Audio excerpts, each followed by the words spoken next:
Tanggalan nyo na lang yung ano, Yan. yung walang... Para dumiretso.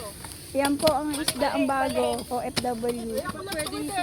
Samal, Bataan. Hindi po po pwede, tita. Bawal pa magsunog.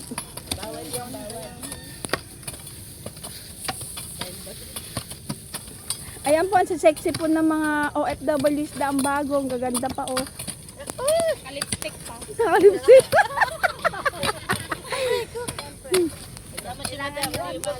Fresh na fresh. Kung di ka mag-lipstick, magpagat ka, dito tubo yung ano, tanim. Oh, yun, narinig niyo po yun. Kailangan daw po pagka magtatanim at maghuhukay, kailangan po naka-lipstick. Di maano, di ma... Pag nakalipstick ka na, naka-makeup ka, sa hapon ng pasok mo. Ayun, sakulat yun. Ay, naku po, Diyos me. Yung po mga usapin po namin ganyan, pawang biruan lang po, huwag niyo pong saseryosohin. Joke-joke lang po namin yun. Ibang lang. Pampalipas, pagod lang po namin yung mga sinasabi namin. Dahan-dahan lang yan. Mga balakang Taas mo naman kasi. Taas-taas yan. Oo, ba? Dahan-dahan lang po, tingnan niyo po yung mga katabi niyo, baka mamaya ulo na yun natatamaan.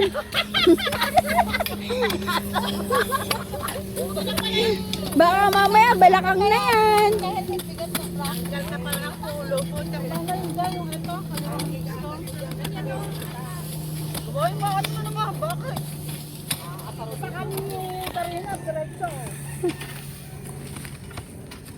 Yan po.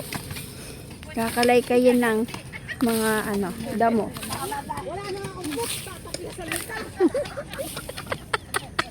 Pasok mo naman ako.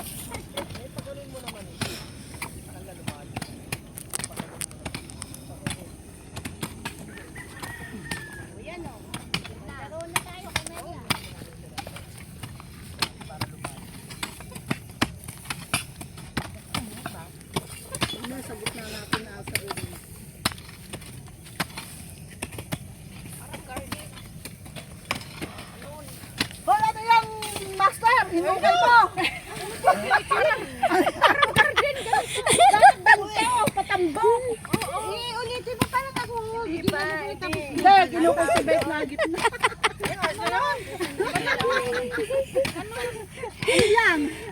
Dadaanan po yan. Hindi pa nadaanan ng tubig yan. Talaga yun naman. Hindi pa naman tapos. Badyong nga.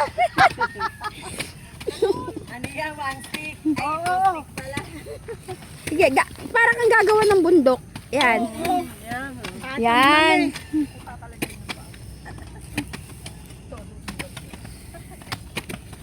Pasensya na po kayo, rich kid po yan eh. Ngayon lang po pumunta ng ano yan. Sakit ng balakang ka. Ayos yan. Pagka ano yan, Kayo sa Pasko? pagka nagkaroon na ng tanim yan, meron na tayong aanihin. Nakatamad yata ang sopa. Nakataon po yung sopa. Nakakatamad ko yung sopa.